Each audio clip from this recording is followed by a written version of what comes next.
This is the Cinchona pubescens, Quina cascarilla cinchona. In the 1600s, indigenous people were well acquainted with the medicinal properties of the plant being in their home. Quechua people of the Andean republics of Bolivia, Ecuador, and Peru use powdered quina for shivering and perhaps as a muscle relaxant, as a bitter, and for viral infections.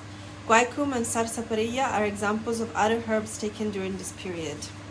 The plant contains bitter quinolone alkaloids.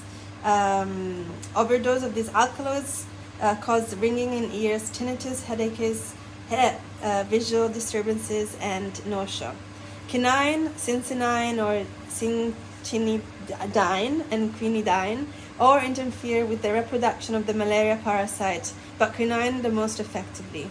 For millennia, the wealthy of Europe fled to cooler climates in malarial seasons, leaving the working class to the fevers, artemisias, and bloodletting. Malaria-carrying mosquitoes have been found in amber dating since 30 million years ago. It is only in the past 100 years that treatments have been useful. 252 million cases in 2010, 2% of global population. 67% of 405,000 deaths are children under 5. It is postulated that malaria was brought to the Americas by ship by Jesuit monks.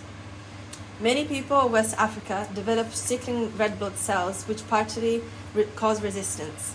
It has been said that malaria provided a temporary protection from invasion of colonizers until they utilized quina. After the quina is 3 years old, the bark can be stripped in a sustainable way. William Dawson Hooker, in 1839, son of William Hooker, director of Kew, wrote that it is okay to fell the entire tree instead of the traditional bark stripping because insects would eat the mutilated trees. Joseph Banks had long wanted to transfer cinchona to India, where eventually in 1855, Royal arranged for the transfer of 6 quina specimens to India, but they died due to the dampness. Clemens Markham, who spoke both Quechua and Spanish and knew the 3 species of quina by sight, was given £500 to acquire specimens, as it was costing the Indian office an epic £53,000 per year to buy the bark. Hooker sent Kew gardeners for another expedition. By December 1860, 10,000 dried seeds, 637 young plants, were boarded for shipment to India. In 1677, first mentioned in the London Pharmacopoeia, marsh fever or ague as old terms for malarial illness. King Charles II was treated with cinchona bark powdered in wine. Linnaeus named Cinchona officinalis after the Spanish Countess of Chinchon.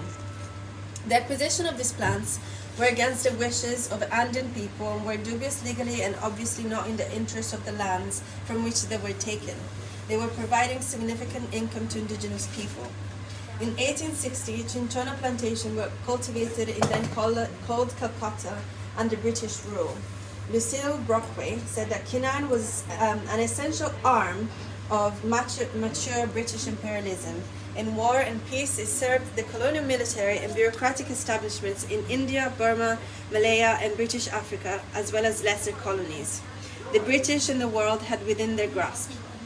In the form of India-manufactured totaquine, total alkaloids of quinine, a public health tool that might have cured many times the number of people afflicted with malaria than the more expensive quinine sulfate.